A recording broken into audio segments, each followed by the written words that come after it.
नमस्कार दोस्तों, ocean network में आपका स्वागत है। मैं हूं ओमकार चौधरी। ये तो अब तक आप जान चुके हैं कि प्रधानमंत्री नरेंद्र मोदी की पहली सार्वजनिक टिप्पणी आ चुकी है पहलगाम अटैक के बाद।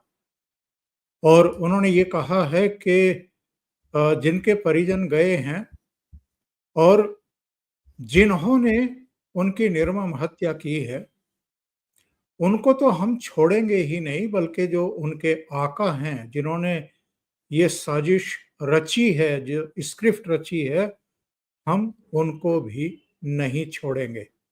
उन्होंने ये भी कहा है कि जो इनकी बची-खुची ज़मीन है, इसको हम मिट्टी में मिला देंगे। प्रधानमंत्री के तेवर वैसे ही दिखाई दे रहे हैं, जैसे पुलवामा अटैक के बाद हमें दिखाई दिए थे। तो एक तो हम इस पर बात करेंगे कि प्रधानमंत्री जब इस तरह की बात कर रहे हैं, तो हमारे दिमाग में उड़ी के बाद का सर्जिकल स्ट्राइक और पुलवामा के बाद का एयर स्ट्राइक आता है। लेकिन जो रक्षा विशेषज्ञ हैं, जो जियोपॉलिटिकल मामलों के जानकार हैं, उनका कहना है कि उससे कहीं बड़ा इस बार होने वाला है और पाकिस्तान को बहुत बड़ी कीमत चुकानी पड़ेगी। इसके अलावा सीसीएस की बैठक के बाद भी 4-5 अ, फैसलों की घोषणा विदेश मंत्रालय ने की थी। और हमेशा ये होता है कि मेंढकी भी अपना पैर उठाती है। यानी पाकिस्तान भी जब भारत की तरफ से इस तरह के प्रतिबंध लगते हैं, तो वो भी अपना पैर उठा देता है। और लगभग वैसे ही एक शिमला समझौते को लेकर के नई बात कही है, हम इसको रद्द कर रहे हैं। यानी आपने सिंधु जल समझौता रद्द किया है, तो हम शिमला समझौता रद्द कर रहे हैं। मेरे साथ जुड़ रहे हैं जियोपॉलिटिकल मामलों के विशेषज्ञ और आपके जाने पहचाने आदि अचिंत। तो आदि जी के साथ जुड़ते हैं और उसके बाद चर्चा को आगे बढ़ाते हैं। आदि जी, नमस्कार। नमस्कार सर। जय श्री राम। जय श्री राम। तो ये चूहे को हल्दी की गांठ मिल गई है और वो पंसारी बन के बैठ गया है। वो कह रहा है कि शिमला समझौता रद्द। तो शिमला समझौता रद्द करने का मतलब क्या है? इसका कौन सा इम्पैक्ट पड़ने वाला है भारत पर? और ये एक फ्रस्ट्रेशन है, हताशा है, क्या है? सर, शिमला का समझौता था क्या? ये वही समझौता था जहां पर हम सब कुछ हार गए थे। आई मीन वही है ना, ये वही समझौता था जिसके अंदर सब कुछ हार चुके थे हम लोग। एंड लोग बड़े शॉक्ड होंगे ये चीज बोल के कि हम तो 1971 की जंग, जो युद्ध था, हम जीते थे। 93,000 हमारे पास थे, उनकी पतलूनें उल्टी थी, बट हम टेबल पे जाके सब कुछ हार चुके थे। इसमें हमारे को कोई डाउट नहीं होना चाहिए। और ये हमारा मतलब खराब हमारी जो बोलते हैं ना डेस्टिनी, हमारी जो किस्मत हमारी क्या थी फूटी, हमको मेरे को समझ नहीं आता। आप एकदम एक नया देश बना के बैठे थे, लेकिन अपनी एक लाइन आपने सीधी नहीं करी। तो मेरे हिसाब से सर, पर्सनल ओपिनियन है और बहुत लोग इससे खफा भी हो सकते हैं, बट मेरे हिसाब से शिमला समझौता तो एग्जिस्ट ही नहीं करता। 99 में शिमला समझौता को तो इन्होंने तोड़ दिया, क्योंकि शिमला समझौता से लाइन ऑफ कंट्रोल जो है वो बनी थी। वो एक पॉइंट है मैप के ऊपर, उसको वहां लेके गए थे, जिसका नाम है पॉइंट NJ42। NJ42 से लिखा हुआ था, और ये एग्जैक्ट वर्ड है, thence it the line goes northward. अब पहले तो ये देंस क्या है मेरे को समझ नहीं आया, मैंने तो कभी सुना नहीं है। दूसरा सर, लाइन ऊपर जाती है नॉर्थवर्ड, तो उसको ड्रॉ कर लेते यार, और 150-200 किलोमीटर की बात थी। इतना टाइम आप बैठे रहे वहां पर, आप इतना नहीं ड्रॉ करके खत्म कर सकते थे? उसके चक्कर में आपका सियाचिन का लफड़ा बढ़ गया। तो कौन सा शिमला समझौते की बात कर रहे हैं सर? भारत सरकार को तो इमीडिएटली हमको एक नोट निकालना चाहिए कि हाँ जी, शिमला समझौता तो कचरे के डिब्बे में, खत्म कहानी, थैंक यू वेरी मच। हमारी तरफ से तो वैसे भी कचरे में था, अब तो पूरी तरह से कचरे में गया, क्योंकि दूसरी पार्टी भी बोलती है कि भैया हम नहीं मानते इसको, तो थैंक यू, बहुत बढ़िया है। और दूसरी चीज सर, अब इसका मतलब है कि लाइन ऑफ कंट्रोल अगर नहीं मानते, तो फिर चलिए सर, आप और हम चलते हैं, जरा घूम के आते हैं। कोई मंदिर शंदिर है वहां पर, कोई एयरफील्ड है, मैंने सुना काफी वादियां बड़ी अच्छी हैं, तो जरा घूम के आते हैं फिर। क्योंकि अगर लाइन ऑफ कंट्रोल ही नहीं है तो फिर कौन सा कहाँ का पाकिस्तान? क्योंकि उसके बाद तो एक ही लाइन निकलती है सर, जो मेन बॉर्डर है, इंटरनेशनल बॉर्डर। इंटरनेशनल बॉर्डर है, ठीक है? तो पाकिस्तान ने बेसिकली कश्मीर आपको गिफ्ट कर दिया है। बढ़िया है। अब देखिए सर, ऐसा है, आप इस एक डिप्लोमेसी एक बड़ी इंटरेस्टिंग सी चीज है। एक ही लाइन के आप 3-4 तरह से इंटरप्रिटेशन कर सकते हो। ये बड़ा एक, इन लोगों ने और कुछ नहीं, हम ये कर देंगे, इन्होंने सोचा नहीं है सर। और ये बड़ा क्लियरली दिखता है, इन्होंने ना सोचा है ना समझा है।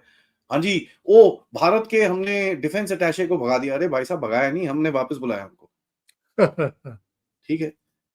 दूसरा, अजी आप हमारी एयर स्पेस नहीं यूज करोगे, ठीक है? ओके, ये भी कोई नई बात नहीं है, पहले भी ये अपना एयर स्पेस बंद कर चुके हैं। ओके, चलेगा। डोंट, वी वोंट, कोई टेंशन नहीं है। हम चाइना से बात कर लेंगे, चाइना के यूज कर लेंगे, कोई टेंशन नहीं है। चाइना दे देगा हमको। तो ये तो सर बचपने वाली बातें हैं। इन लोगों ने जो मेन चीज बोली है, जिसमें इनको झटका लगा है, जहां पर इन्होंने बोला है कि ये जो पानी इंडस वैली ट्रीटी को साइड में करा है भारत ने, ये एक एक्ट ऑफ वॉर है। और ये है, लोगों को समझ में आना चाहिए सर, ये बड़ा एक धीमे फटने वाला न्यूक्लियर वेपन है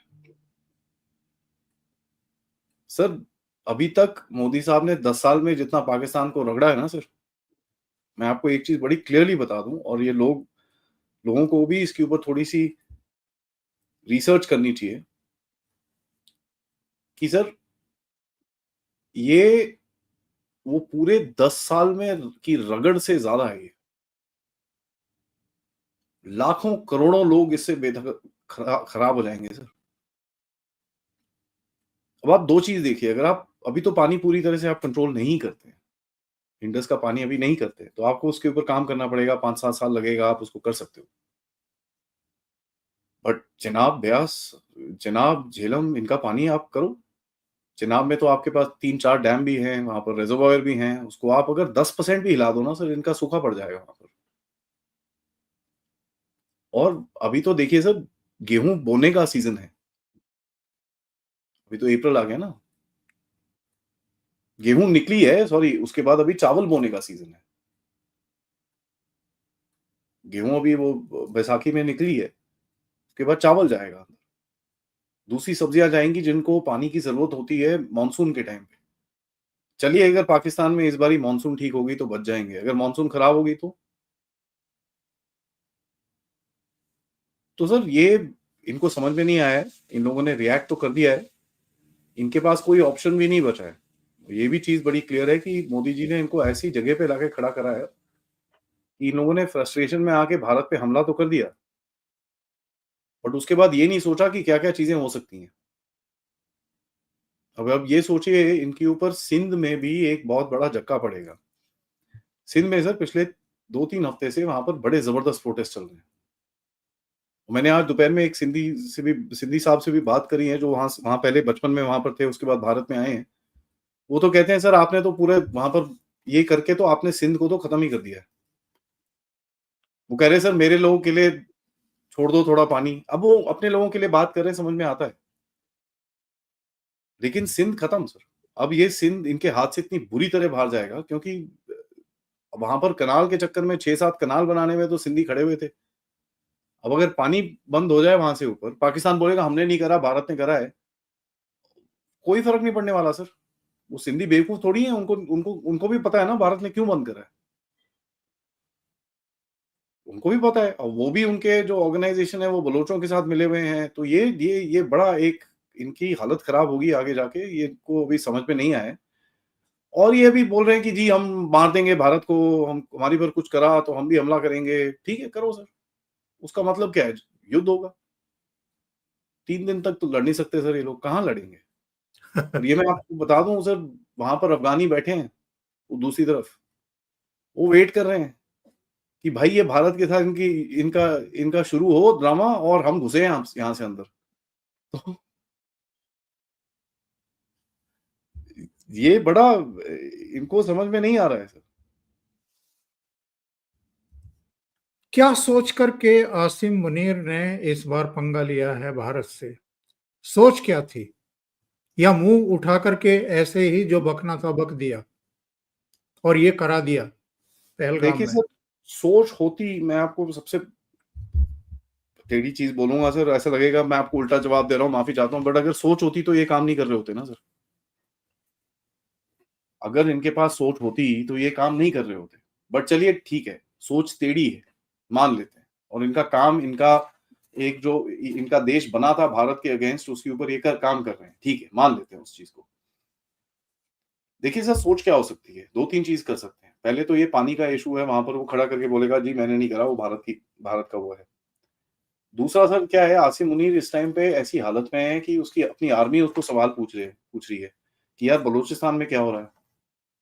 ये केपीके में क्या हो रहा है? इधर पे क्या हो रहा है? उधर पे क्या हो रहा है? तो ये सवाल उससे पूछे जा रहे हैं आज। और कितने टाइम से पंजाब को छोड़ के पूरा पाकिस्तान ही इस समय अशांत है। सर पंजाब भी देखिए, पंजाब के भी 2 भाग हैं। एक तो नॉर्थ पंजाब है और एक साउथ पंजाब। साउथ पंजाब को सराइकिस्तान बोलते हैं सर। वहाँ की जो भाषा है वो भी अलग है और वो बहुत टाइम से परेशान है पंजाबियों से। ठीक है? तो ये भी हमको समझना होगा। उसके बाद सर देखिए, पंजाब के अंदर भी डेरा गाज़ी खान, डेरा इस्माइल खान, अ, उसके बाद ये आपके बहुत बहुत जगहों के अंदर मैंने तो इतनी क्लियर फ़ोटोएँ देखी हैं जहाँ पर टीटीपी वाले तो आम घूमते हैं वहाँ पर। तो इन्होंने अपना जो एक लाहौर, इस्लामाबाद, ये जगह इनके हाथ में है। बाकी सर इनको प्रॉब्लम होगी आगे जाके। तो ये उससे थोड़ा डिफ्लेक्शन करने की है कि भई चलो ठीक है, भारत भारत, ओ देखो भारत से खतरा है, अभी साथ में आ जाओ। ये वो करने की एक कोशिश है और ये हर पाकिस्तानी आर्मी का जर्नैल यही करता है। उसकी एक कोशिश रहती है कि कहीं न कहीं किसी तरह से वो कुछ करे, भारत के साथ कुछ हो और उसको फिर एक्सटेंशन मिले या उसको और थोड़ी पावर्स मिलें, इन चीज़ों पे वो काम करता है। तो यही इसने करा है यहाँ पर। आदि जी ये बताइए कि पिछली बार उड़ी के बाद हमने देखा था कि 10-12 दिन का गैप था शायद, और पुलवामा के बाद भी गैप था, या 14 दिन का था या 15 दिन का था, कुछ ऐसा 11 दिन का। जी। तो इस बार की रणनीति क्या हो सकती है? कोई सरप्राइज एलिमेंट होगा क्या? सर सरप्राइज़ एलिमेंट ही होगा। और देखिए सर, हमारी जो फ़ौजें होती हैं और कोई भी फ़ौज होती है, मैं कोई सीक्रेट चीज़ नहीं बता रहा। अब जैसे मैं आपको पाकिस्तान का एग्ज़ाम्पल ले लेते हैं। उनके पास नॉर्थ पाकिस्तान से साउथ पाकिस्तान तक, उत्तर से दक्षिण तक, हर प्लान का एक आगे कैसे जाना है, उसमें क्या रिएक्शन हो सकता है, उसके बाद आप कैसे करोगे, उसके बाद वो कैसे करेगा। तो हर एक जगह के लिए ऐसे-ऐसे वॉर गेम होती है। ये वॉर गेम का मैं आपको मतलब समझाता हूँ सर, इफ आपके ऑडियंस को भी थोड़ा पता चलेगा कि एक सिचुएशन डाली जाती है आपके सामने। बोलेंगे ओमकार जी आपके पास 50 टैंक है, 500 बंदे हैं, 1000 बंदे हैं, 2000 बंदे हैं। आपको ये काम करने को दिया जाता है कि आप जैसलमेर से घुसिए और सीधा सिंध रिवर पर जाके वहाँ पर बीच में पूरा आप सेट करिए, जितना भी कोई आपको रेजिस्टेंस मिलता है उसको तोड़िए। आपके पास ये एयरफोर्स का नंबर है, इसको ज़रा आप बता दीजिएगा, आपको हेल्प चाहिए होगी। वहाँ पर जाके आप अपना एक डेरा बसा लो। तो ओमकार जी देखेंगे ठीक है भई, ओके, मेरे पास 50 टैंक है, मैं अपने मैप बनाऊँगा, किस तरह वहाँ पर देखूँगा भई यहाँ पर पाकिस्तानी पोज़ीशन है, इधर पे यहाँ पर इसका एयरपोर्ट है, ये है।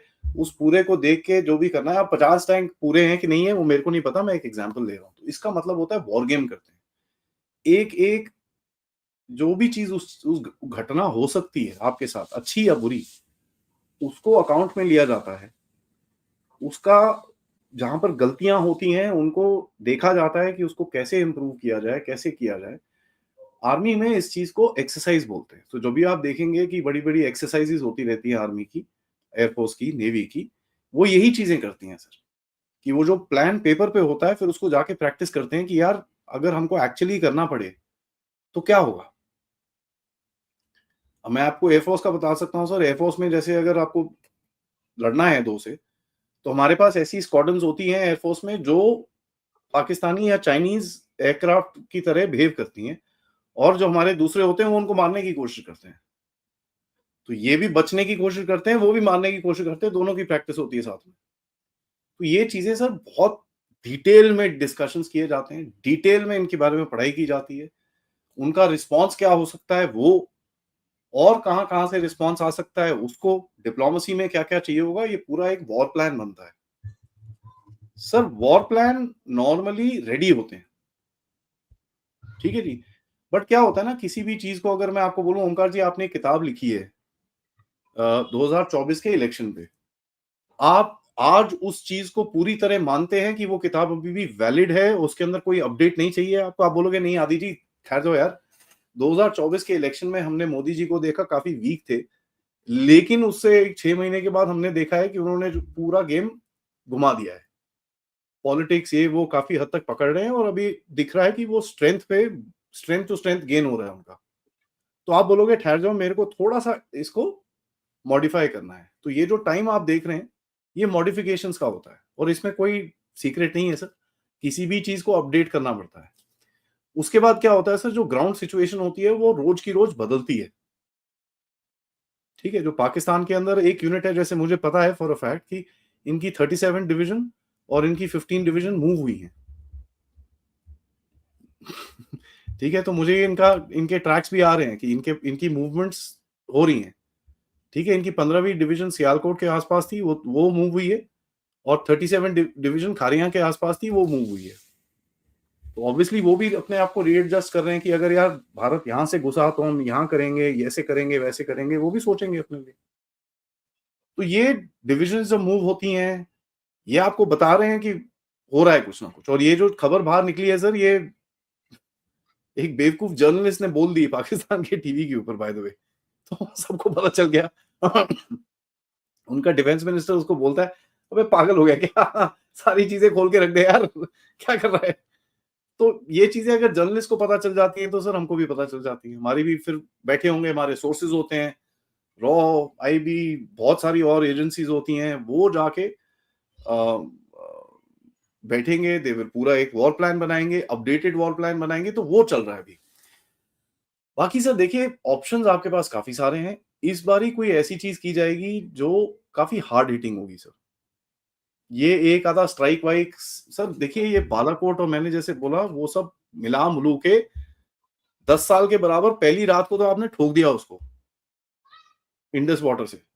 वो उससे ये पाकिस्तान का आपके 27 है ना सर, 27 आपका नंबर है ना सर, जिसकी जाने गई हैं। मैं आपको ये बता दूं, 27 लाख लोगों का खाना खत्म हो गया है पाकिस्तान में एक झटके के अंदर, और ये नंबर आज से बढ़ना शुरू होगा। 27 लाख पे आप काउंट करना शुरू कर लीजिए। तो दिस इज वॉर सर। अगर आप सोचते हैं कि आप इस टाइम पे युद्ध में नहीं है, सर युद्ध शुरू हो चुकी है। जस्ट दैट युद्ध का आजकल जो एक मीनिंग होता है, वो मल्टी डोमेन वॉरफेयर होता है। मल्टी डोमेन वॉरफेयर मतलब इंफॉर्मेशन प्रोपेगेंडा एक डोमेन होता है वॉरफेयर का, एक डोमेन होता है मिलिट्री का, एक डोमेन होता है पॉलिटिक्स का, एक होता है डिप्लोमेसी का, एक होता है इकोनॉमिक्स का, एक होता है ट्रेड का। तो ऐसे हर एक डोमेन के अंदर धीरे धीरे करके अगर आप देखें, इसमें आग जलाई जा रही है। एक मिलिट्री वाला भी बचा हुआ है, कितने टाइम तक वो तो उनको ही पता होगा सर। क्या क्या हो सकता है और पाकिस्तान कितने समय झेल पाएगा इन चीजों को, क्योंकि ऑलरेडी वो बर्बाद है। सर झेलने की कैपेसिटी तो बिल्कुल नहीं है। ठीक है, लड़ने को तो सर 3 दिन से ज्यादा उसके पास नहीं है। अब वो इधर उधर से थोड़ा बहुत एक दो जहाज आ देंगे, चाइना कुछ दे देगा, इधर से तुर्की कुछ दे देगा। ठीक है, वो भी कितना देंगे सर, देखो उनको भी पता है यार, यू नो यूक्रेन का एग्जाम्पल सबके सामने है। ठीक है, हम देते रहो देते रहो देते रहो, बट एक हमारा डोमिनेंस है इस रीजन के अंदर। हम पाकिस्तान को सर, अगर हमने कराची और इनका पोर्ट ब्लॉक कर दिया ना, खत्म होगी, ये हफ्ता नहीं बैठेंगे। Entire country will just fall down in 1 week. तो वो भी कर सकते हैं आप इनके जो सीज के ऊपर शिप्स हैं, इनको आप हैरेस करना शुरू कर दीजिए, इनकी इंश्योरेंस क्रॉस बढ़ जाएगी सर। देखिए, एक ये बड़ी चीज होती है, एक होता है रिस्क इंश्योरेंस होता है आपके शिपिंग के अंदर। तो अभी जिस तरह से रेड सी के अंदर प्रॉब्लम चल रही है और जो उससे इंश्योरेंस प्राइसेस ऊपर बढ़ी है, उससे जो शिपर्स होते हैं और जो कंट्रीज इंपोर्ट और एक्सपोर्ट करती हैं उनको उनका कॉस्ट ऊपर चले जाता है। आप यही चीज अगर आप कहीं पे हैरेसमेंट इनकी शुरू करेंगे तो ऑब्वियसली जो शिपिंग कंपनीज हैं वो बोलेंगी नहीं यार यहाँ पर तो डेंजरस है भाई, तो हमको इंश्योरेंस और दो, कल को पता चले भारत ने शूट शूट कर दिया हमको तो हमारी तो बैंड बज गई, तो इंश्योरेंस का प्राइस ऊपर चले जाता है। That makes your trade more expensive. आपका जो आवागमन है जो सामान का वो पूरा महंगा हो जाएगा। और इससे सर एक एक बोलते हैं ना एक के बाद एक इफेक्ट, रोल डाउन इफेक्ट बोलते हैं इसको, धीरे धीरे करके वो रोल होता रहेगा आगे। सब जगह के हिसाब में देखिए, दो चार जगह हैं, मैं कोई एक्सपर्ट नहीं हूँ सर, मैं बड़ा क्लियरली बोल रहा हूँ सबको, ऑडियंस को, तो मेरी बात मत सुनिएगा, मैं एक डिस्कशन कर रहा हूँ। नॉर्थ में एक जगह है सर, हमारा मंदिर है वहां पर, आपको पता ही है। अगर आप वो मंदिर ले ले पाए, किशन गंगा का वो पूरा रीजन है, उसको पकड़िए, खत्म करिए। दूसरा सर, जम्मू के साउथ में एक बल्ज है, शकरकंद बल्ज बोलते हैं उसको, वो पाकिस्तान ऐसे घुसा हुआ है भारत के अंदर, उसको सीधा कर सकते हो आप आराम से। इन दोनों में एक ही चीज है, उधर पे पॉपुलेशन नहीं है, इधर पे काफी पॉपुलेशन है। साउथ में है सर आपके पास जगह है, वो अपना राजस्थान से नीचे जो गिर वाला एरिया है जहां पर राजस्थान से बॉर्डर ऐसे अंदर जाता है, उसको काट के सीधा आप कर सकते हो। 65 में आपने किया था, वो काफी एरिया आपने वापस करा पाकिस्तान। तो यही है, हम लोग पहले ये चीज हमारे हाथ में थी, हमने दे दिया। हाजी पीर पास है सर, हाजी पीर एक ऐसी जगह है, अगर आप उसको कंट्रोल करते हो पूरा रीजन आपके हाथ में रहेगा। टेररिज्म का जो इन्फिल्ट्रेशन होता है आप उसको बड़े आराम से कंट्रोल कर पाओगे। तो कोई ऐसी डेंजरस सी चीज हो सकती है, अब वो किस डायरेक्शन में जाएगी, क्या जाएगी, ये कहना बहुत मुश्किल है sir. But right from Karachi port के ऊपर ब्लॉक होना टू, और कब होगा ये भी बोलना बड़ा मुश्किल है। अब दो चीजें हो सकती है, हमको पता है पाकिस्तान बड़े तैयार हैं इस टाइम पे, तो आप हु हा उसको हूल दे सकते हो, अगले 3 हफ्ते तक हूल ही देते रहो। जब बोलते हैं ना शेर आया शेर आया शेर आया शेर आया, अब कितनी बारी बोलेगा सर, रोज रोज थोड़ी बोलेगा शेर आया, एक दिन बोलेगा छोड़ना यार कोई शेर नहीं आया, उस दिन पे ठोक देंगे इसको पकड़ के। तो ये भी कर सकते हो आप, ऑप्शंस आपके पास हैं सर, आप इस टाइम पे आपके हाथ में है बॉल। ये चीज एक हमको समझ में आनी चाहिए, पाकिस्तान के हाथ में नहीं है सर, गेम आपके हाथ में है और आप डिसाइड करोगे किस तरफ जाना है। और ये एक किसी भी दो देशों के, दो लोगों के झगड़े के बीच में ये एक बहुत इंपॉर्टेंट चीज होती है कि कंट्रोल उस सिचुएशन का आपके हाथ में होना चाहिए। अब इसी दौरान अगर भगवान ना करे पाकिस्तान ने कोई और बेवकूफी कर दी तो गया सर, फिर तो मैं बता रहा हूँ, फिर तो सर एटीएम जाके पैसे वैसे निकाल के घर में रख लो क्योंकि फिर तो कुछ भी हो सकता है। सो या बहुत महत्वपूर्ण तथ्य की तरफ आप इशारा कर रहे हैं।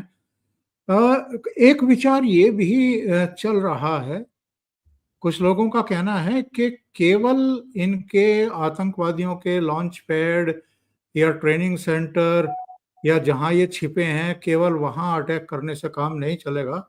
जब तक पाकिस्तानी मिलिट्री को आप हिट नहीं करेंगे, जब तक उनकी लाशें नहीं बिछाएंगे, तब तक इनको अकल नहीं आएगी, या उसके बाद भी अकल नहीं आएगी। सर इनके 16-20 रोज के मर रहे हैं सर,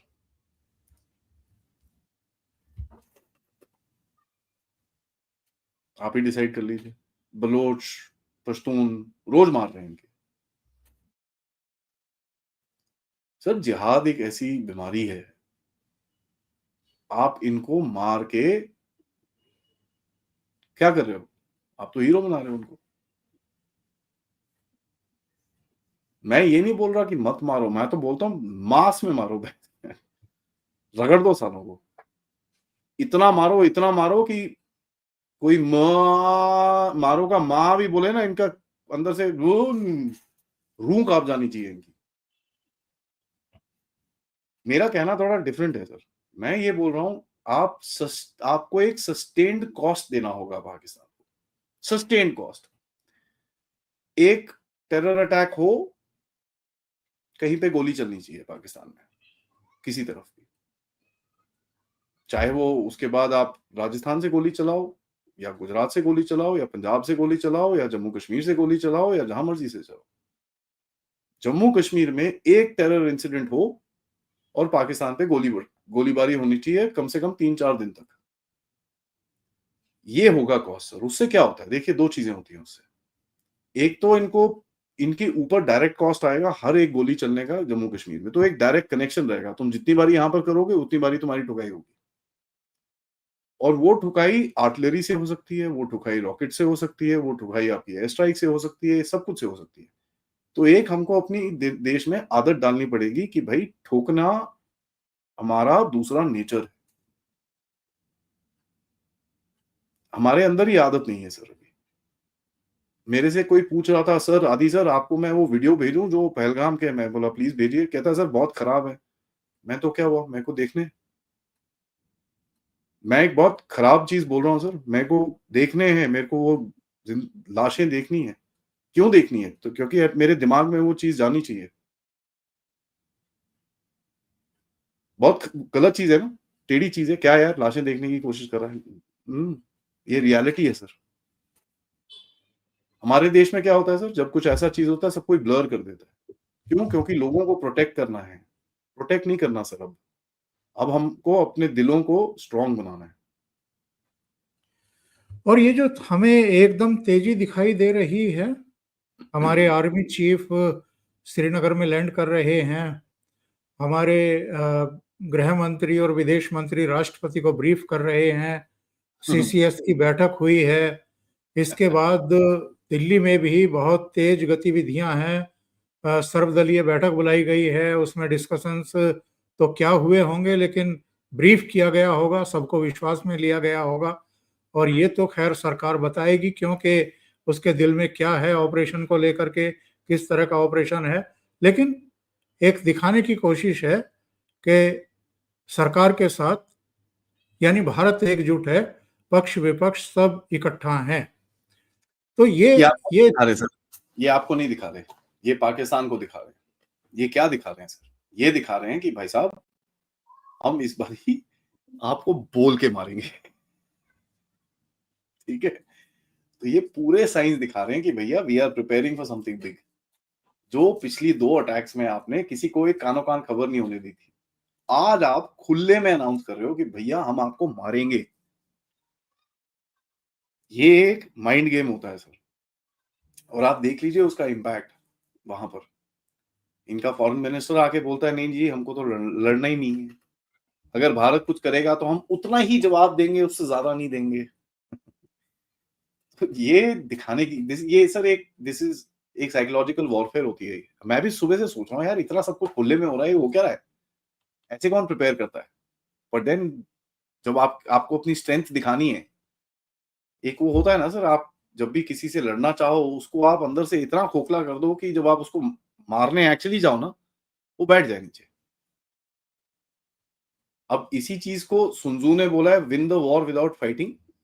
चाणक्य ने बोला है लड़ने से पहले इतना कमजोर करो कि ज्यादा लड़ना ना पड़े तुमको, उसके बाद ठक करो नीचे गिर जाओ। ये जो होता है ना सर, वो बहुत एक इंपॉर्टेंट चीज होती है। और आज तक मैं आपको ये बताऊं कि Bharat has been bad at it. हम लोग तो भैया,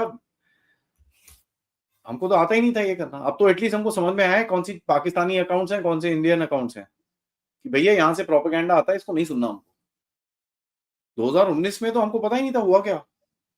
लोग हमारे यहाँ पर अरविंद केजरीवाल की बात सुन के पीछे पड़ के, नहीं जी हमको तो सबूत देखना है। अरे भाई करके नहीं जी वीडियो दिखाओ। अरे वीडियो होते हैं भाई, क्यों दिखाए वो, क्योंकि अगर उस वीडियो के अंदर सर इतना डेटा होता है